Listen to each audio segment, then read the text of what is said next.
Olá, vamos fazer a lição 167? Só existe uma vida e eu a compartilho com Deus. Não existem tipos diferentes de vida, pois a vida é como a verdade, não tem graduação. É a única condição na qual tudo o que Deus criou compartilha. Como todos os seus pensamentos, a vida não tem oposto. A morte não existe, porque o que Deus criou compartilha da sua vida. A morte não existe, porque não existe um oposto para Deus. A morte não existe, porque o Pai e o Filho são um. Vida e morte. Isso só existe na dualidade.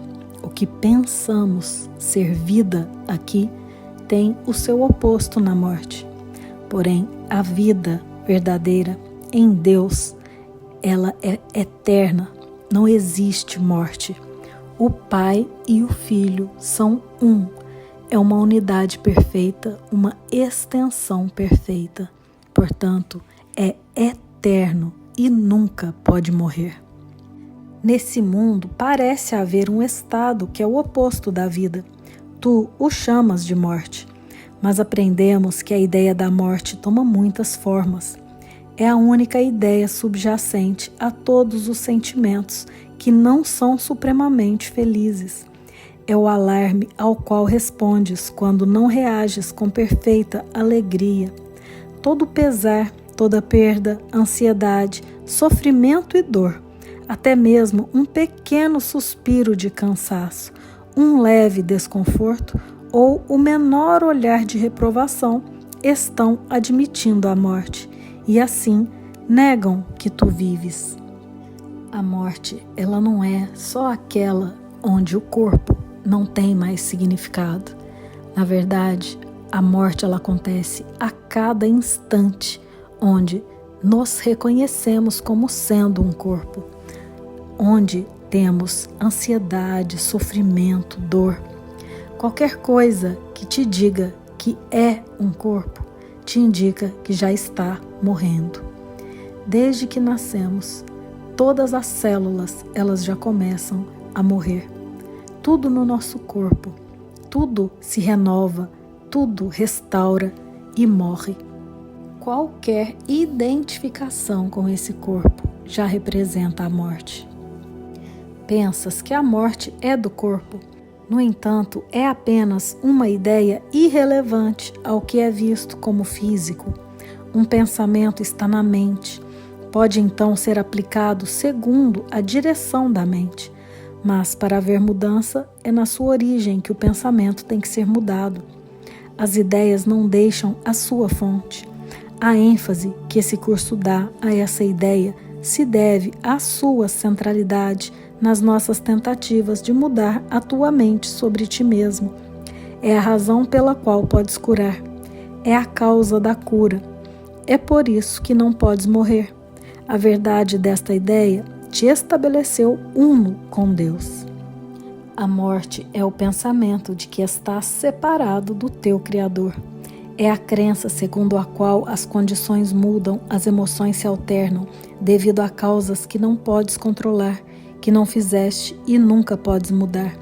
É a crença fixa segundo a qual as ideias podem deixar a sua fonte e adquirir qualidades que a fonte não contém, tornando-se diferentes de sua própria origem, à parte dela, em espécie, assim como em distância, tempo e forma. A ideia de separação é a própria morte. Como pode o Filho de Deus morrer, aquele que foi criado uno com ele? Portanto, a morte é pensar que algo à parte de Deus foi possível. A morte não pode vir da vida. As ideias permanecem unidas à sua fonte. Podem estender tudo o que a sua fonte contém. Nisso podem ir muito além de si mesmas, mas não podem dar origem ao que nunca lhes foi dado.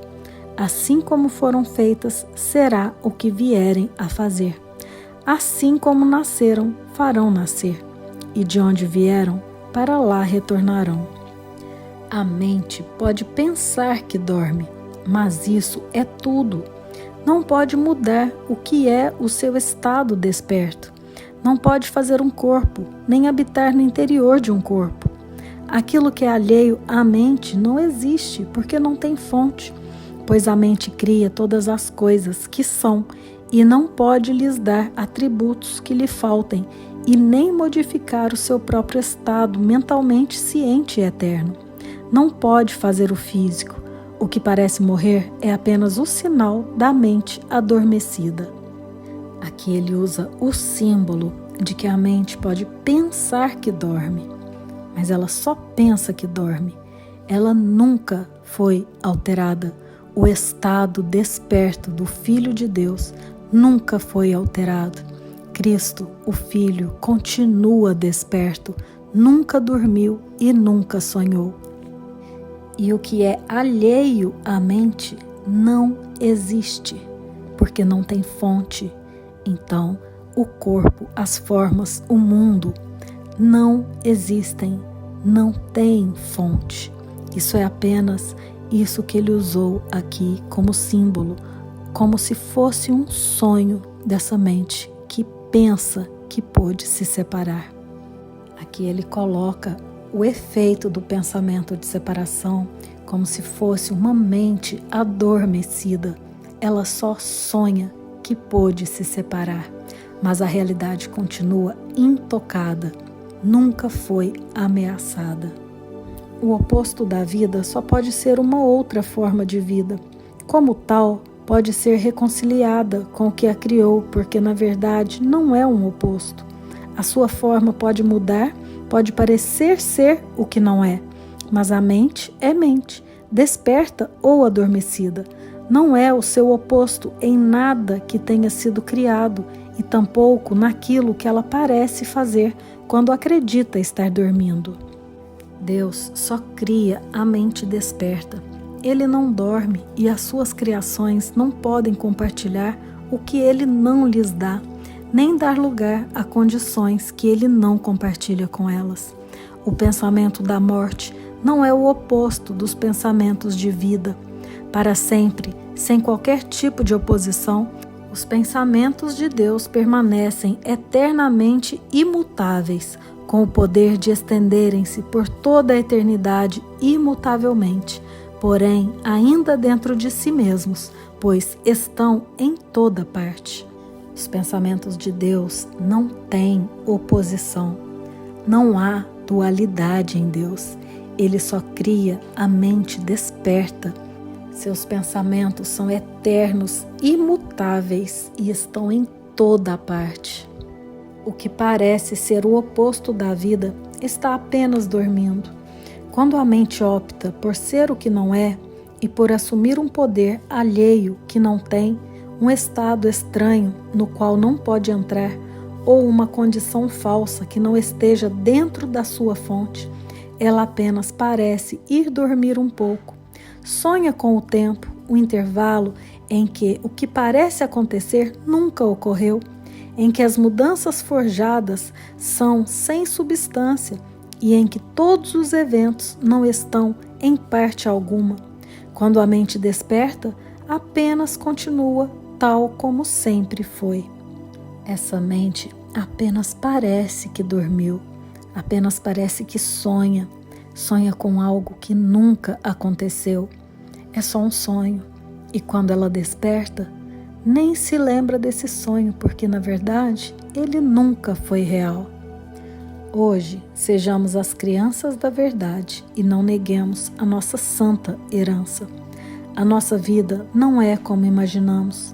Quem pode mudar a vida por fechar os olhos ou fazer de si mesmo o que não é, porque está dormindo, vendo em sonhos o oposto do que é? Hoje não pediremos a morte sob nenhuma forma. Tampouco deixaremos que opostos imaginários da vida habitem um só instante onde o próprio Deus estabeleceu o pensamento da vida eterna. Hoje nos esforçamos para manter o lar santo de Deus tal como Ele o estabeleceu e tal como a vontade de Deus determina que seja para todo sempre. Ele é o Senhor do que pensamos hoje. E nos seus pensamentos, que não têm opostos, compreendemos que há uma só vida, e essa compartilhamos com Ele, com toda a criação e também com seus pensamentos, aos quais Ele criou numa unidade de vida que não pode se separar na morte e deixar a fonte de vida de onde veio. Nós compartilhamos uma vida porque temos uma só fonte, uma fonte da qual nos vem a perfeição, que permanece sempre nas mentes santas que Ele criou perfeitas. Como éramos, agora somos e sempre seremos. A mente adormecida tem que despertar ao ver a sua própria perfeição espelhando tão perfeitamente o Senhor da vida, que ela se desvanece no que lá está refletido. E agora não é mais um mero reflexo, vem a ser aquilo que é refletido e a luz que faz com que o reflexo seja possível. Agora nenhuma visão é necessária, pois a mente desperta é aquela que conhece a sua fonte, o seu ser e a sua santidade. Só existe uma vida e eu a compartilho com Deus. Eu, o Filho, criado à sua imagem e semelhança. E essa é a mente desperta, que sabe que nunca saiu, de onde sempre esteve, e reconhece que essa é a única realidade e não se mistura mais com os pensamentos de separação que nunca foram reais. E amanhã estaremos juntos para mais uma lição.